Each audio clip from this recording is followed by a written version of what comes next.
Friend good morning. இன்னைக்கு காலையில tiffin என்ன எடுத்திருக்கேன்னா சேமியா உப்புமா.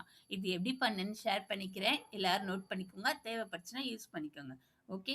கடாயில ஒரு 2 டீஸ்பூன் அளவுக்கு ஆயில் விட்டுக்கிட்டேன். கடுகு, உளுத்தம் பருப்பு, கடலை பருப்பு எல்லாம் போட்டு தாளிச்சுக்கிட்டேன். ரெட் சில்லி ஒன்று, ட்ரை சில்லி இருக்கு இல்லையா, அதை பிச்சு போட்டு லைட்டாக வதக்கி விட்டுக்கோங்க. அடுப்பை சின்னது பண்ணிக்கோங்க.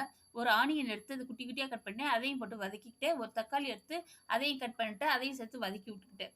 ஓகே. ஒரு 3 பூண்டு பல் இருக்கு இல்லையா, அதை நல்லா இடிச்சிட்டு இதில் சேர்த்துட்டு அதையும் வதக்கிக்கிட்டேன்.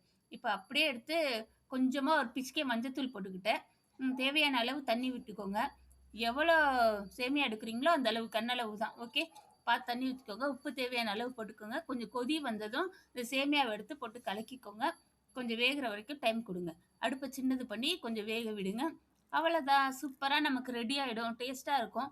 மேலே கொத்தமல்லி அப்ளை பண்ணிக்கோங்க. அவ்வளோதான். ஓகே. இதுதான் இன்னைக்கு டிஃபனு. சக்கரை வச்சுக்கிட்டு, நான் சக்கரை வச்சு சாப்பிட்ற ஒரு பழக்கம் உடைய ஆள். ஓகே. நீங்கள் கண்டிப்பாக ட்ரை பண்ணுங்கள். செமையாக இருக்கும். கருவேப்பிலை வேணால் நீங்கள் போட்டுக்கலாம், உங்கள் இஷ்டம் தான். ஓகே. இன்னைக்கு என் தங்கச்சி பொண்ணுக்கு வந்து பர்த்டே. நான் அதையும் இதிலே விஷ் பண்ணிக்கிறேன். Happy birthday Rakshitha. இந்த வருஷம் அவங்க வந்து 10th எழுத போகிறாங்க. ஸோ மார்ச்சில் எக்ஸாம் நான் நினைக்கிறேன், அடுத்த மாதம். ஓகே. நல்ல மார்க்கை ஸ்கோர் பண்ணு. தைரியமாக இரு. நல்லா போய் அட்டன் பண்ணு. நம்மளால முடியும். நிறையா மார்க் ஸ்கோர் பண்ணு. ஓகே. இதை தான் நான் ஷேர் பண்ண வந்தேன். ஹாப்பியாக இரு. ஓகேயா?